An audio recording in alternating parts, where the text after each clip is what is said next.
તો મિત્રો પ્રકરણ 3ની અંદર આપણે સ્વાધ્યાય 3.1નો પ્રથમ જે દાખલો છે આલેખની રીતે ઉકેલ એ આજે આપણે મેળવીશું.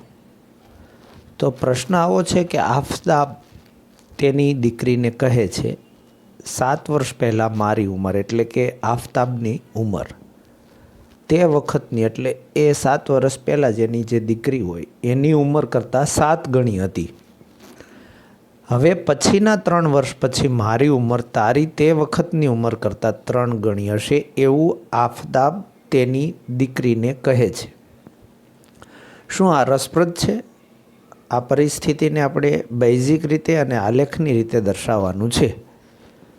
તો સૌ પ્રથમ તો પ્રશ્નને બરાબર શાંતિથી સમજવો પડે, કારણ કે આ બધા કૂટ પ્રશ્નો છે. કૂટ પ્રશ્નોને તમારે જાતે સમજવા પડશે. દરેક પ્રશ્ન અલગ અલગ હશે.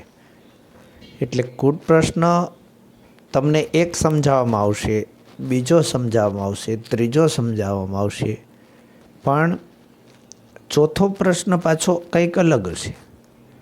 કદાચ 4 પ્રશ્નો હું તમને સમજાવીશ તો 5મો એનાથી કંઈક અલગ હશે. એટલે આપણે શક્ય હોય ત્યાં સુધી મોસ્ટ ઓફ બધા દાખલાઓ જુદા જુદા પ્રકારના શીખીશું, પરંતુ તમારે સમજવાની તૈયારી રાખવી પડશે. નહીંતર કૂટ પ્રશ્નો છે એ મોટાભાગના વિદ્યાર્થીને આવડતા નથી. શા માટે? કારણ કે એ સમજતા નથી. આની અંદર આલેખની રીત શીખવાની છે, અને કોઈ પણ 2 સમીકરણ હોય દ્વિચલ સુરેખ સમીકરણ, તો એને આલેખની રીતે પણ તમે ઉકેલ મેળવી શકો. તમે પાછળ જેટલા વિડીયો શીખ્યા આપણે એની અંદર આપણે જોયું કે આદેશની રીત, લોપની રીત, ચોકડી ગુણાકારની રીત, અને આ ચોથી રીત છે આલેખની રીત. એ આલેખની રીત પણ શીખવાની છે આપણે, અને સાથે સાથે આપણે આ પણ શીખવાનું છે. એટલે ખાસ અહીંયા તમને જણાવી દઉં મિત્રો, ખાસ ધ્યાન રાખજો અહીંયા કે આપણે આલેખની રીત પણ શીખવાની છે, અને સ્વાધ્યાય 3.1નો પ્રથમ દાખલો પણ આપણે શીખવાનો છે. તો આપણો આ પ્રશ્ન છે જેનો જવાબ આ રીતે આપણે સ્ટાર્ટ કરવાનો છે. સૌપ્રથમ તમને હું પહેલાં આ બધું રેડી એકદમ કમ્પ્લીટ કરી દઉં, બરાબર છે? તો સૌ પ્રથમ તમે જુઓ, બેઝિક રીતે આ જે પ્રશ્ન છે ને, આ બેઝિક રીતે એટલે પાયાની માહિતી દ્વારા આપણે ઉકેલ મેળવીએ એને બેઝિક રીતે દર્શાવ્યું કહેવાય, આલેખની રીતે દર્શાવ્યું કહેવાય. એ પછી આપણે શીખીએ, પણ પહેલાં શીખી લઈશું આપણે બેઝિક રીતે. તો ધારો કે આફતાબની હાલની ઉંમર X વર્ષ અને તેની દીકરીની હાલની ઉંમર Y વર્ષ છે, બરાબર છે? હાલની ઉંમર એટલે શું? હાલની ઉંમર એટલે આજની, અત્યારની ઉંમર, બરાબર છે? તો તમારે ધારવાની છે X અને Y, કારણ કે આ ચેપ્ટર છે દ્વિચલ સુરેખ સમીકરણ, એટલે 2 ચલ તમારે ધારવા પડે. ઓકે? કૂટ પ્રશ્નોમાં મિત્રો ખાસ ધ્યાન રાખજો. તમે આ વિડીયો એવું લાગે તો હું તો કહું વારંવાર જુઓ, સમજો શું કહેવા માગે છે, બરાબર છે? તો જ સમજાશે. તો હાલની X વર્ષ અને એની દીકરીની હાલની Y વર્ષ છે ઉંમર. તો હવે આફતાબ છે એની 7 વર્ષ પહેલાંની આ જે છે ને, અહીંયા જુઓ, બરાબર? આ બધું પહેલાં ધારવાનું, આ ધારેલું જ ગણાય. આ ધારેલું છે. આજે X વર્ષ છે તો 7 વર્ષ પહેલાં કેટલી થાય? X ઓછા 7 વર્ષ. તમે આમ મેન્ટલી થોડુંક વિચારો કે આજે તમારી ઉંમર 14 વર્ષ છે, તો તમારી 7 વર્ષ પહેલાં કેટલી હતી? 7 વર્ષ. 5 વર્ષ પહેલાં કેટલી હતી? તો 14માંથી 5 જાય તો 9 વર્ષ હતી. એટલે અહીંયા તમારે આજની હાલની ઉંમર X વર્ષ, તો 7 વર્ષ પહેલાંની ઉંમર તમારે ધારવાની છે X ઓછા 7 વર્ષ. અને એની દીકરી છે એની એ વખતની એટલે જેમ બાપ 7 વર્ષ પહેલાં જે પ્રમાણે હશે એ પ્રમાણે દીકરી 7 વર્ષ નાની હશે, તો વાય ઓછા 7 વર્ષ થયું. સમજાય છે? હાલની ઉંમર બંનેની આપણે ધારેલી છે એક્સ અને વાય, તો 7 વર્ષ પહેલાં બંનેની ઉંમર આવી થશે. હવે અહીંયા પણ લખેલું છે, તમે આવી રીતે પણ ધારી શકો. જુઓ, વ્યક્તિ જેમાં આફતાબ અને પુત્રી, પિતા પુત્રી પણ હોઈ શકે, માતા પુત્રી પણ હોઈ શકે. હાલની ઉંમર એક્સ અને વાય, 7 વર્ષ પહેલાંની ઉંમર એક્સ ઓછા 7 વાય ઓછા 7. અહીંયા 3 વર્ષ પછીની ઉંમર અહીંયા જુઓ, તો 3 વર્ષ પછી પિતા છે આફતાબ, એ એક્સ પ્લસ 3 વર્ષ. તમારે અહીંયા એવું વિચારવાનું કે મારી ઉંમર આજે 14 વર્ષ હોય તો હું 5 વર્ષ પછી કે 3 વર્ષ પછી કેવડો થાવ? તો 14માં 3 ઉમેરવાના કે 5 ઉમેરવાના, એટલે 14 પ્લસ 3 એટલે 17 વર્ષનો. તો અહીંયા એક્સ પ્લસ 3 એટલે 3x નહીં. મોટા ભાગના વિદ્યાર્થીઓ આ ભૂલ કરે છે. શું? એક્સ પ્લસ 3 એટલે 3x સમજે છે. ખરેખર એ બિલકુલ ખોટું છે, કારણ કે એક્સ પ્લસ 3 એટલે એક્સમાં 3 ઉમેરવાના છે, અને 3x એટલે 3 ગુણ્યા એક્સ એટલે એક્સના 3 ગણા. આ બિલકુલ અલગ બાબત છે, એટલે ખાસ ધ્યાન રાખજો મિત્રો. તો વાય વત્તા 3, ખ્યાલ આવે છે તમને? વાય વત્તા 3, ડન. મિત્રો, આ જે છે ને એ બેઝિક રીતે આપણે બધી ધારણાઓ કરેલી છે. આ પરિસ્થિતિને બેઝિક રીતે દર્શાવી ન ગણાય હજુ, કારણ કે હજુ તો બાકી છે, એટલે સમીકરણ સ્વરૂપે બાકી છે. તો પ્રથમ શરત પરથી એટલે તો અહીંથી લઈને અહીંયા સુધી પ્રથમ શરત કહેવાય. એટલે કે 7 વર્ષ પહેલાં આફતાબની ઉંમર તે વખતની તેની દીકરીની ઉંમર કરતાં 7 ગણી હતી. મિત્રો, અહીંયા તમને જણાવી દઉં, અહીંયા છે ને આના કારણે અહીંયા તેના દીકરાના ઉંમર એવું લખેલું છે, પણ આપણે સમજવાનું છે તે વખતની તેની દીકરીની ઉંમર કરતાં 7 ગણી હતી. સમજાય છે? ઓકે, અહીંયા છે એ જ. આને લીધે થોડું ઉપર દબાઈ ગયેલું છે.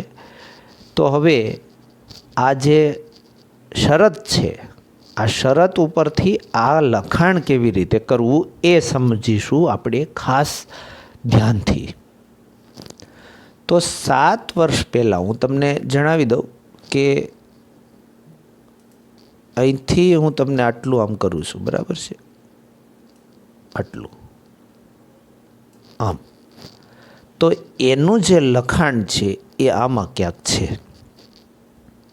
કે આમાં ક્યાંક છે. આ બંને કરવાની જરૂર નથી, પણ આ યાદ રાખવા માટે, સમજવા માટે છે. કાં તો આ કરો અને કાં તો આ કરો. તો હવે આ જે છે અથવા આ, એને પહેલાં લખી દેવાનું અહીંયા, પછી લખવાનું બરાબર. આ જે પહેલું લખાઈ જાય ને એના પછી બરાબર લખવાનું. હવે પાછળનો જે પોઈન્ટ છે કે તે વખતની તેની દીકરીની ઉંમર, તેની છે આ, અને દીકરીની ઉંમર કરતાં 7 ગણી, એટલે 7 ગણી પછી સમજીએ આપણે, પણ એની દીકરીની ઉંમર તે વખતે આવી હતી એ ન ખબર પડે તો આવી હતી, તો એ તમે અહીંયા લખી દીધી. પણ એના કરતાં 7 ગણી, 7 ગણી એટલે 7 છે એ આની સાથે ગુણાયેલા છે. આ 7 કૌંસમાં વાય ઓછા 7 એટલે 7 છે એ વાય ઓછા 7 સાથે ગુણાયેલા છે. સમજાય છે? તો નેક્સ્ટ સ્ટેપ આપણું શું રહેશે? આ બેઠું પદ એનું એ જ અહીંયા લખો. બરાબર લખો. 7 ગુણ્યા વાય એટલે 7y અને 7 ગુણ્યા 7 એટલે 49, સત્યું. અને ઘણા 14 લખી નાખે છે અને ઘણા તો ગુણાકાર કરતા જ નથી આ બેયનો. એટલે અહીંયા માઇનસ છે તો આ માઇનસ છે ને. ઓકે, આ સમજાઈ ગયું. તો હવે એના પછી શું કરવાનું? તો ચાલો, અહીંયા ગુણાકાર સાદુરૂપ થઈ ગયો. હવે પદોને બધાને ડાબી બાજુ લાવવાના. તો પહેલાં લખવાનું એક્સવાળું પદ, ત્યાર પછી લખવાનું વાયવાળું પદ. આ તો વાયવાળું આ બાજુ આવશે ડાબી તરફ. કેવું થશે? બોલો, કેવું થશે? કેવું થશે બોલો? હા, સરસ, વેરી ગુડ. તો હવે યાદ રાખજો, માઇનસ થશે આ. પણ આપણે અહીંયા આ 7 આમ લઈ ગયા છીએ. ખરેખર આ 49 આ બાજુ લઈ લીધા હોત તોય ચાલત. ખ્યાલ આવે છે તમને? એટલે હું અહીંયા લખીને બતાવું. ચાલો, આ તમે પહેલાં લખ્યા x, હા, પછી તમે લખ્યા -7y, પછી તમે, ચાલો આ તો તમે બાકી જ છે ને આ બંને. તો આ બંનેનું શું થશે? તો આને તમે લાવી દીધા આ બાજુ એટલે કે -7. આને પાછા તમે લાવી દીધા એટલે 49 અને બરાબર તમે અહીંયા લખી દીધું 0. તો આ છે x, આ -7y. અને મિત્રો, આ બંનેનું શું થશે? તો આ બંનેનું થશે 49માંથી 7 જાય એટલે કે બાદબાકી થશે. એટલે કે જવાબ આવશે 42 અને મોટા આંકડાની નિશાની, મોટો આંકડો પ્લસ છે. ઓકે, તો આ સમીકરણ આપણને 1 મળે છે, જે આપણે પાછળની તમામ રીતોમાં પ્રમાણિત સ્વરૂપ આપણે ગોઠવતા બધા જ શીખી ગયા છીએ. આ પહેલો વિડીયો બરાબર છે. આ ખાસ શીખવાનું છે. ઘણા તો 7y ઓછા 7y એટલે બોલો 1 લખે. બોલો શું કહેવું એને મારે? 0 આવે. 7/7 0 લખી નાખે, જ્યાં 1 આવે. ગુણાકાર, ભાગાકાર, સરવાળા, બાદબાકી તમારે બધાને ઘણું શીખવાની જરૂર છે એવું લાગે છે મને. એટલે આ પ્રશ્ન બહુ સારી રીતે તમારે સમજવો પડશે. તો હવે બીજી શરત જે આવે મિત્રો, આ બધું હું તમને પહેલાં લાવી દઉં છું, બરાબર છે?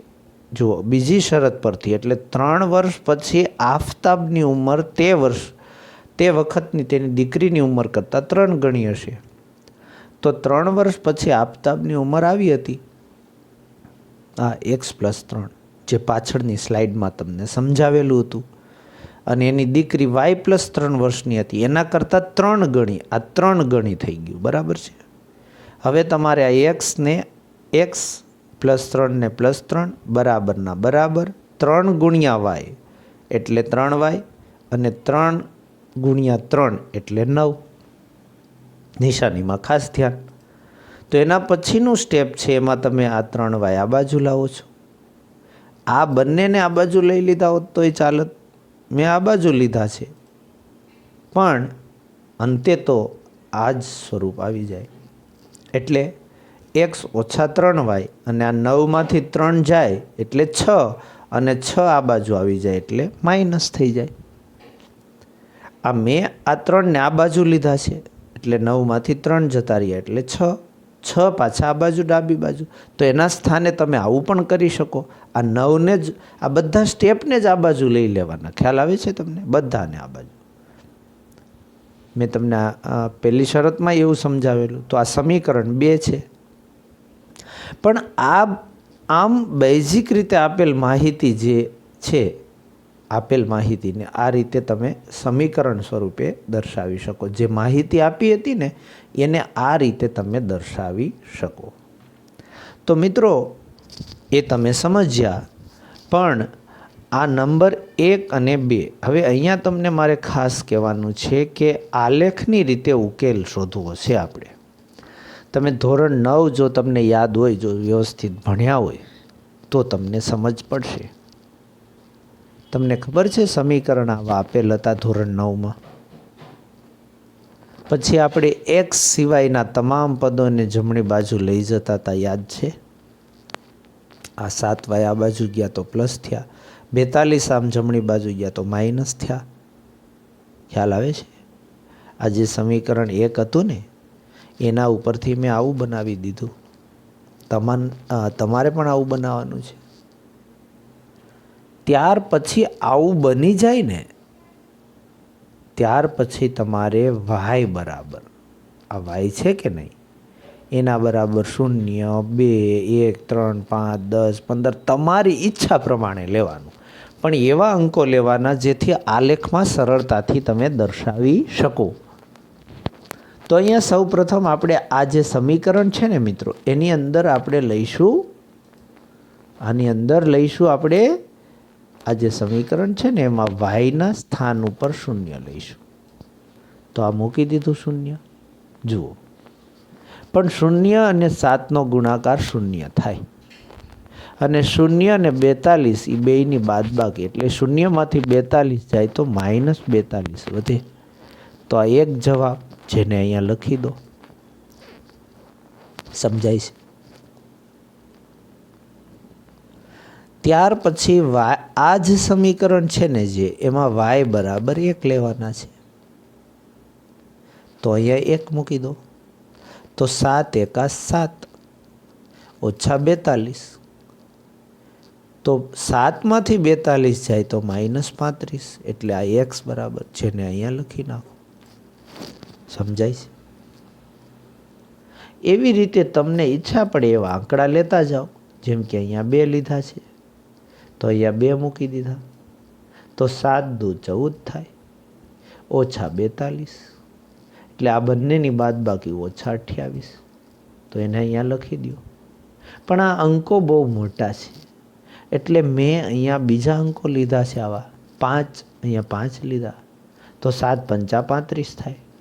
35માંથી 42 જાય -7 વધે. તો અહીંયા લખાઈ ગયા. 7 લેવામાં આવે તો 7 × 7 = 49. 49માંથી 42 જાય તો 7 જ વધે. તો આ અહીંયા લખી દીધા. તમને પ્રશ્ન થશે કે આ ખાના કરવાના કેટલા, પૂરવાના કેટલા? તો તમને હું સલાહ આપી દઉં કે કમસે કમ તમે 2 કરો તો ચાલે, પણ 3 ખાના તમે કરો તો તમારું કામ વધુ સરળ થઈ જાય. થોડી ગણતરીને એવું વધે. આવી 3 ગણતરી તમારે કરવાની, 1, 2, 3. પણ આ 5 એટલા માટે કે આવી અસંખ્ય ગણતરી તમે કરી શકો. તમને ઈચ્છા પડે ને, મને અનુકૂળ ખાના, મને અનુકૂળ અંકો, મને અનુકૂળ માપ આવી ગયા, આ માપ છે જરા ગમતા નથી, આ ગમે છે આપણને, તો એ આવી જાય ત્યાં સુધી તમારે આવા ખાના કરવાના, ગણવાના. ઓકે. તો હવે સમીકરણ જે આ 2 છે મિત્રો, એ 2 સમીકરણ છે, એની ઉપરથી એને પણ આવું બનાવી દો. x બરાબર 3y આમ જાય તો +6 આમ જાય તો +6, એટલે આ સમીકરણ મળ્યું આપણને. તો આની અંદર પણ તમને ઈચ્છા પડે એવા અંકો લઈ લ્યો, y બરાબર. અને એ પણ ખાસ ધ્યાન રાખજો, અહીંયા મેં x ને કરતા બનાવ્યો. કરતા એટલે ડાબી બાજુ હોય એને કરતા કહેવાય. ખ્યાલ આવે છે? તો y ને પણ બનાવી શકો, પણ અહીંયા વધુ અનુકૂળ રહેશે x ને કરતા બનાવો, કારણ કે x છે ને એ વાંઢો છે. હવે તમને એમ થશે આ વાંઢો એટલે શું, અહીંયા કાંઈ અંક નથી ને, એમ બીજું કાંઈ નહીં, આમાં કાંઈ મેરેજ કરવાની વાત નથી આવતી, અત્યારે કોરોના છે. તો મિત્રો, અત્યારે આપણે આગળ વધ્યામાં તો y બરાબર 0 લેતા, તો આ સમીકરણ જે છે એમાં yના સ્થાન પર 0 મૂકી દેવાનું. એટલે 3 × 0 0 થાય, 0 + 6 એટલે 6 થાય. એને અહીંયા લખી દો બેયને. પણ આ ઊંધા જતા નહીં લખી નાખતા હો. જુઓ, આ x બરાબર 6 છે તો 6 અહીંયા લખો. y બરાબર તમે 0 લીધું હતું તો 0 અહીંયા લખો.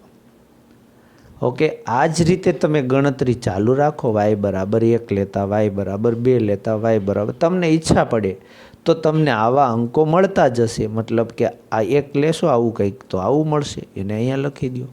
ત્યાર પછી મેં આ ગણતરી અહીંયા નથી દર્શાવેલી, પણ મૌખિક રીતે તમે કરી શકો. 3 દુ 6, 6 ને 6 12, આવું મૌખિક પણ થાય.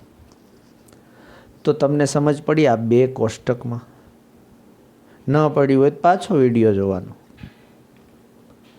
તો એ 2 કોષ્ટક મેં અહીંયા સાઈડમાં લખી નાખ્યા છે. હવે એને આલેખ સ્વરૂપે આપણે લખવાનું છે, દર્શાવવાનું છે મિત્રો. તો હવે આલેખ સ્વરૂપે આને દર્શાવવું હોય તો તમને બધા જ ને ખબર છે કે સૌ પ્રથમ આપણે આલેખ આ જે લીટીઓ દોરવી પડે કે નહીં, એક્સ અક્ષ અને વાય અક્ષ. ખ્યાલ છે કે નહીં? આને શું કહેવાય? એક્સ અક્ષ. આને વાય અક્ષ કહેવાય. આને એક્સ ડેશ કહેવાય. ખરેખર આ એક્સ ડેશ અક્ષ કહેવાય અને આ વાય ડેશ અક્ષ કહેવાય, એટલે વાય અક્ષ કહેવાય. આને એક્સ અક્ષ કહેવાય. અને આ છે એને ઉગમ બિંદુ કહેવાય. એ તો બધાને ખબર છે ને, 9મા ધોરણમાં સમજાયું છે કે નહીં? તો હવે તમને ખબર છે અહીંયા અંકો કેવી રીતે લખાય. હવે જો તમે અહીંયા 0 1 2 3 4 5 એમ લેશો તો 7 8 જ અહીંયા લખી શકશો. તો અહીંયા તો બહુ મોટા અંકો છે. તો હવે જો તમે 2 4 6 એમ લેશો તોય તકલીફ પડશે. તો હવે તમે 5 10 15 લેશો તો વધારે અનુકૂળ પડશે.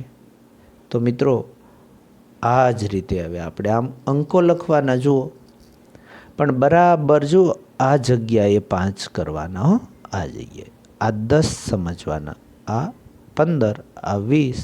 ખ્યાલ આવે છે તમને? તો જે પ્રમાણેનું માપ લીધું હોય ને આ જે ગાળો, એ જ ગાળો અહીંયા લેવાનો. એવી રીતે ઉપર અને એવી જ રીતે નીચે.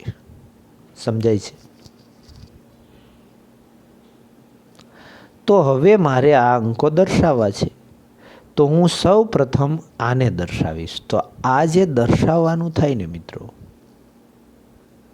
બરાબર છે, એ તમને હું બતાવી જ દઉં. આપણે કંઈ કાચું રાખવું નહીં.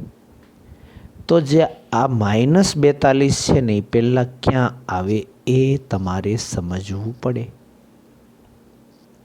હવે -42 એક્સ અક્ષ પર આવે. ખ્યાલ આવે છે? તો અહીંયા -42 તો આમાં ક્યાંય છે નહીં, પણ -42 હવે આલેખ 2 પ્રકારના આવે. આવા ઝીણા ઝીણા ખાનાવાળા અને આનાથી મોટા ખાનાવાળા. તો હવે અહીંયા એક ખાનું છે ને એના બરાબર 1 ગણાય, પણ અહીંયા 5નો વધારો ઘટાડો છે આ 2 વચ્ચે, એટલે તમારે 2 ખાના બરાબર 1 લેવું પડશે. અને તમને એમ થાય કે સર આ તમે આ રીતે લીધું એના કરતાં 10 20 30 લઈ લીધું તો ભાઈ ચાલે.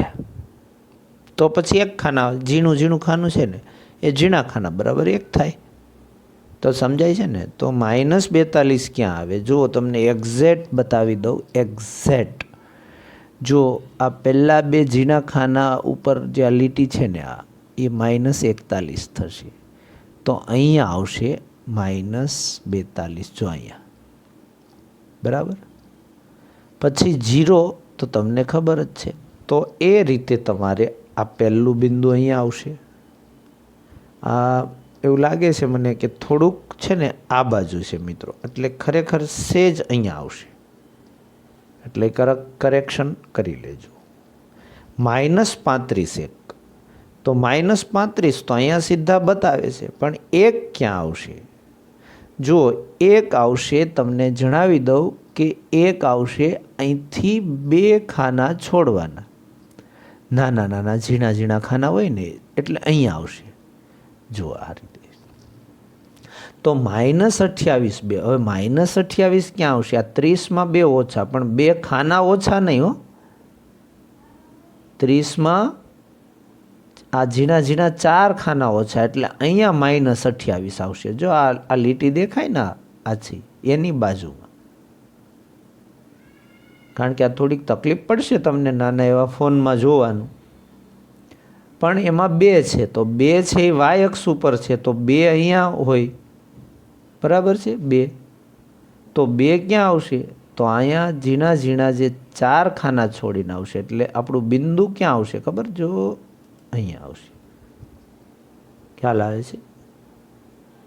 હવે -7 5 દર્શાવવા છે, તો -7 ક્યાં આવશે? તો આ -5 પછી 1 ખાનું 2 એમ નહીં, કારણ કે આ ગાળો જે લીધો છે તમે એ સમજવાનું છે તમારે. તો અહીંયા એ રીતે -7 અને આ 5, આ -7 અને અહીંયા 5, અહીંયા -7 આવશે, અહીંયા 5 છે, એટલે આ રીતે દર્શાવ્યું. 42 12 છે એ પછી સમજાવું છું હું. તો આ બધા જ બિંદુ, આમ તો 2 બિંદુમાંથી એક જ રેખા પસાર થાય ને આ 4 4માંથી એની એ જ રેખા પસાર થાય, પણ આ એક વધારાનું મેં લખ્યું છે તમને સમજાય એટલા માટે, બરાબર છે? યાદ રાખજો તમે. અહીંયા નથી દર્શાવેલું, પણ આ રીતે તમે દર્શાવી શકો, એટલે એની ગણતરી કરવી પડે મિત્રો. તો હવે આ બધામાંથી એક રેખા પસાર થઈ, સમજાય છે? તો હવે એવું આનું કામ કરવું પડે કે નહીં? 6 0, તો 6 ક્યાં છે? તો અહીંયા 5 પછી ઝીણું એવું 1 ખાનું ના, 2 ખાના, કારણ કે આ 5 થી 10 એટલે આ 5નો ગાળો છે આ, એટલે આમાં તો ખાના તો ઝીણા ઝીણા 10 છે, એટલે 2 ખાના એ 1 થાય, એટલે 5 ને 1 6 અને 0, એટલે અહીંયા બિંદુ આવશે. એવી રીતે 9 1, તો 9 એટલે 10માં છે ને 2 ખાના ઓછા, ત્યારે 9 થાય, અને 1 એટલે 0 ઉપર 2 ખાના, તો એવી રીતે અહીંયા આવશે. સમજાય છે? ત્યાર પછી 12 એટલે 10ની ઉપર 2 ખાના ના, 10ની ઉપર 4 ખાના, એટલે અહીંયા પહોંચી જવાનું, અને 2 એટલે પાછું અહીંયા 4 ગણી લેવાના, તો એવી રીતે અહીંયા આવશે. તો આ ત્રણેય બિંદુમાંથી એક રેખા શાંતિથી નિરાતે, આ બધું તમારે પેન્સિલથી કરવાનું છે, બોલપેનથી કંઈ કરવાનું નથી. આલેખમાં આલેખમાં પેન્સિલનો જ ઉપયોગ કરવાનો છે, ફૂટપટ્ટીનો ઉપયોગ કરવાનો છે. આ ગણતરી છે એ બોલપેનથી કરી શકો, અને આલેખના પાછળના ભાગમાં કરવી હોય તો પેન્સિલથી કરવાની. તો આમાંથી એક રેખા પસાર થઈ, દેખાય છે તમને? અને આ રેખા બરાબર ધ્યાનથી પસાર કરવાની છે, સમજીને, માપીને, એકદમ પરફેક્ટ રાખીને. તો મિત્રો અહીંયા 2 રેખા છેદે છે કે નહીં? અહીંયા આ જગ્યાએ, તો એ જે બિંદુ છે એ આપણો જવાબ છે. આ છે ને એ આપણો જવાબ છે. એટલે કે અહીંયા 42 થાય અને આમ 12 થઈ જાય. પડે છે સમજ? તો 42 એ x હતું, x એટલે આફતાબની ઉંમર હતી, અને 12 એની દીકરીની ઉંમર હતી, એટલે y.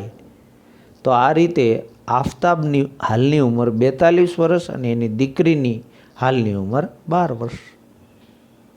તો આ રીતે બહુ શાંતિથી, બહુ સમજીને આલેખની રીતે ઉકેલ મેળવી શકાય.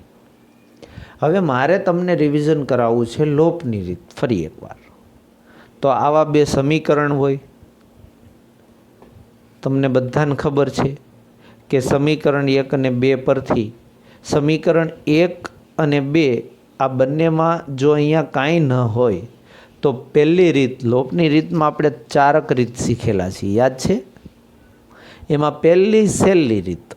પહેલી રીત કેવી? સહેલી રીત. એટલે આ 2 સમીકરણની બાદબાકી કરવાની, બીજું કાંઈ કરવાનું નથી. અને તમને ખબર છે કે અહીંયા શું હોય? પ્લસ, અહીંયા માઇનસ, અહીંયા પ્લસ છે. તો હવે પ્લસ હોય તો અહીંયા માઇનસ થઈ જાય, માઇનસ છે તો આ પ્લસ થઈ જાય, પ્લસ છે તો આ માઇનસ થઈ જાય. યાદ છે આવું તમને? લોપની રીત. તો હવે આ બંને કેન્સલ થઈ જશે. હવે એ બંને કેન્સલ થઈ જાય એટલે આ બેયનું શું કરવું જુઓ, આના ઉપર રાઉન્ડ કરી દેવાના. યાદ છે ને, તમને યાદ હોય અહીં આમ રાઉન્ડ કરેલા હતા, યાદ આવે છે કંઈ? તો હવે આ -7 છે, આ +3y છે. એટલે માઇનસમાં અને આ પ્લસ હોય તો 7માંથી 3 જાય તો કેટલા વધે? -4y. પછી આ બેયનું શું થશે? સરવાળો, કારણ કે બે માઇનસ છે. સ યાદ કરો, માઇનસ માઇનસ પ્લસ, એટલે 42 6 48, પણ નિશાની મોટા આંકડાની, કંઈ પ્લસ નહીં કરી દેતા. તો y બરાબર -48/4, એટલે કે y બરાબર 12 ચોખ્ખું 48, માઇનસ માઇનસ પ્લસ. ઉંમર કોઈ દિવસ ઋણ ન હોય. ક્યાંય એમ કહે અમારા દાદા છે એ -82 વર્ષના થયા, તો એનો મતલબ શું થાય? જન્મવાની 82 વર્ષની વાર છે. એટલે -12 વર્ષ એ ન હોય. ઉંમર, વજન, અમુક વસ્તુ ઋણ ન હોય, જે યાદ રાખજો મહેરબાની કરીને. આ કિંમત તમારે ક્યાં મૂકવાની છે મિત્રો? સમીકરણ 1 અથવા 2 ગમે એમાં મૂકી શકો તમે. ઓકે, તો આ રીતે મળે છે સમીકરણ. ખ્યાલ આવે છે? તો આ કિંમત તમારે ક્યાં મૂકવાની છે? કોઈ પણ એક સમીકરણમાં, પણ મેં બીજું સમીકરણ પસંદ કર્યું છે. તો આ રીતે આની અંદર કિંમત મુકાય અને સાદું રૂપ અપાય, એટલે કે x - 3y બરાબર 6 છે, એમાં કિંમત મૂકીએ આપણે. ઓકે, તો 12 * 36 થાય, માઇનસ જ છે.